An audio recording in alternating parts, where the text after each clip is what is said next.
Boa tarde, a paz do Senhor, glória e paz, que Deus te abençoe, que Deus te guarde, Deus te ilumine nessa tarde.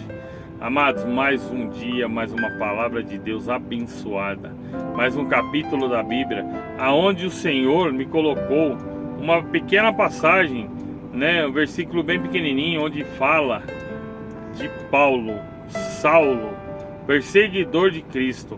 Amados, o que eu tenho para trazer aqui hoje para vocês é coisa rápida, mas é uma coisa que ele me chamou tanta atenção que eu falei, não, eu preciso dividir, com os fiéis que aqui estão comigo, com os meus inscritos, com os meus amigos, com os meus colegas, com os meus familiares, Amados, a palavra de Deus, ela vai falar de um homem muito estudioso, de um homem bem formado.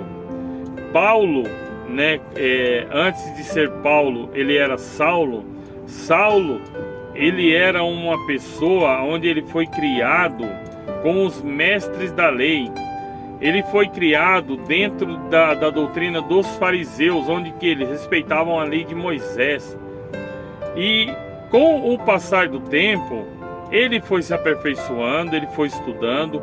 Sua família era uma família muito dedicada, às leis de Deus, ao trono de Deus.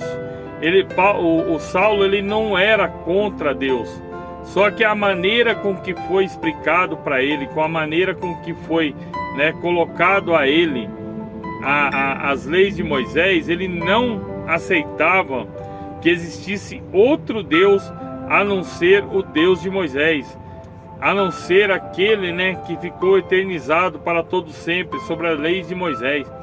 Então o que acontece? Saulo, ele era bem estudado.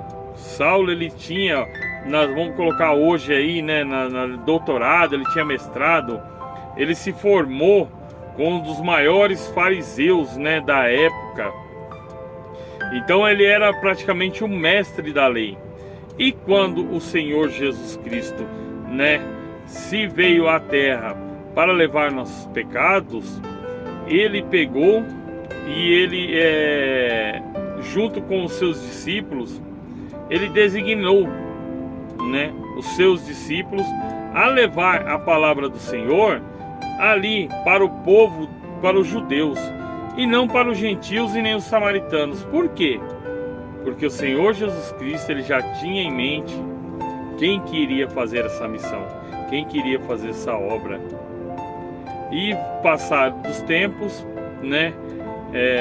o Senhor Jesus Cristo sendo perseguido por Saulo, sendo o seu povo sendo açoitado, o seu povo sendo massacrado, mortos. E o que aconteceu? Jesus vem a ter um encontro com Saulo. Todos sabem o que aconteceu, quando ele estava indo com uma carta para prender o povo de Deus, o Senhor, apareceu para ele, e naquela aparição, Saulo ficou cego. Saulo ficou cego e foi para um lugar onde ele ficou o que, amados? Orando. Saulo, ele era um homem de muita oração. E o que aconteceu? Ananias, Deus, designou Ananias para que fosse lá e devolvesse a visão para Saulo. E automaticamente Jesus já mostrou para Saulo que Ananias ia ter com ele, uma conversa, que Ananias ia ter com ele ali, numa tarde, uma troca de palavras. E o que acontece? Então Saulo já tinha visto, que Ananias iria chegar até ele. E, amados, com essa conversão de Saulo para Paulo, o que mais me chama a atenção em Paulo, que agora ele já é Paulo, é que a vontade dele, amados, de levar a palavra foi tão grande que Paulo, ele foi um dos maiores pregadores da Bíblia. Praticamente o Novo Testamento ele escreveu quase todo sozinho. Paulo, ele não tinha lugar, Paulo, ele não tinha hora. Paulo, ele era tão dedicado a Cristo que ele poderia estar cansado ao máximo que fosse. Ele saía de um lugar, ele ia para outro pregar. Ele passou por naufrágios, ele foi preso, ele foi açoitado, ele foi, mesmo depois de pregar, ele foi jogado para fora de cidades, apanhou. Para ele aquilo não era nada, amados. O que importava para ele era levar o nome de Cristo.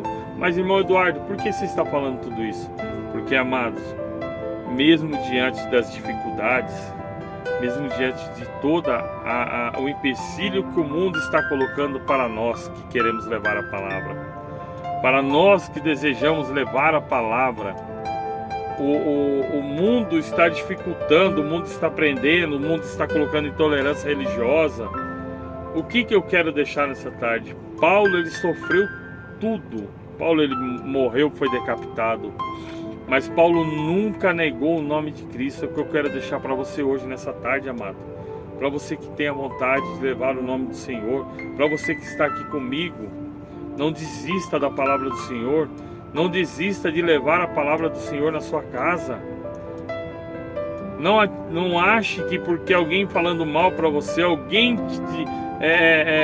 te diminuindo, alguém te desacreditando de você, não perca essa esperança que Cristo, ele irá te sustentar, ele irá te dar um lugar abençoado, porque você leva a palavra dele, porque você luta pela sua família com a palavra dele. É isso que eu quero deixar nessa tarde. Assim como Paulo, ele não desistiu, mesmo apanhando, mesmo sendo preso, mesmo sendo açoitado, ele não desistiu de levar para nós que somos gentios, não somos judeus, a palavra de Cristo.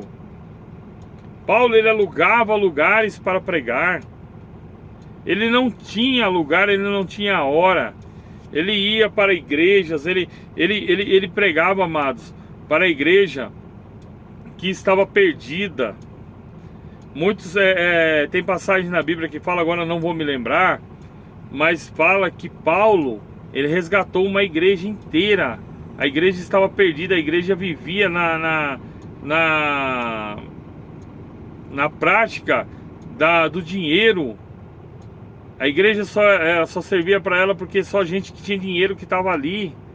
A igreja era daqueles que tinham dinheiro, mas na verdade a sua salvação estava perdida. E Paulo foi lá e resgatou, desde o pastor até o último fiel. Então é o que eu quero deixar para vocês. Não vamos desanimar. Cristo não vai desistir de nós. Cristo, ele está olhando lá de cima. Eu posso errar, amado, às vezes no falar, eu posso gaguejar, mas é isso que eu quero, estar firme, levando a palavra para você. O que eu quero é estar presente na tua vida, levando a palavra de Deus, te incentivando a levar a palavra de Deus dentro da sua casa. Não é para você sair pregando, se você quiser também, amém. Se você quiser levar a palavra de Deus também, amém, glória a Deus. Mas é para você dentro da sua casa, você é um missionário de dentro da sua casa. Você é aquele que vai restaurar sua família. Muitos aqui, a família está de pé porque você está orando. Então creia nisso, creia nessa palavra. Olha, eu vou deixar aqui para vocês uma passagem de Jesus falando a Ananias. E disse-lhe, porém, o Senhor: vá, porque para mim é um vaso escolhido, para levar o meu nome diante dos gentios e dos reis e dos filhos de Israel.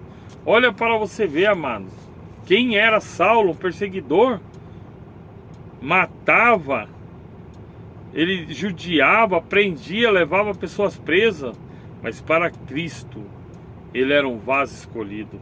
Para Cristo ele é aquele que revolucionou o Novo Testamento. Se eu estou falando aqui hoje foi por causa de Paulo.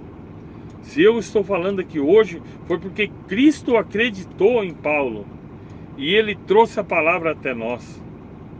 Então o Senhor Jesus Cristo, ele manda te dizer nessa tarde: eu não desisto de você, assim como eu não desisti de Paulo. Eu vejo em você um potencial. Eu vejo em você aquilo que você não enxerga. É o potencial de levar a minha palavra, o potencial de falar de mim para a sua família, para os seus familiares. E amados, leve a palavra para dentro do seu lar. Edifique a sua casa. edifique o seu trabalho, edifique a sua família, em nome do Senhor Jesus. É o que eu tenho para deixar para você nessa tarde, amém? Muito obrigado pela sua, dividir a sua tarde comigo. Muito obrigado por estar comigo aqui. Muito obrigado por me dar a liberdade de poder entrar na sua casa.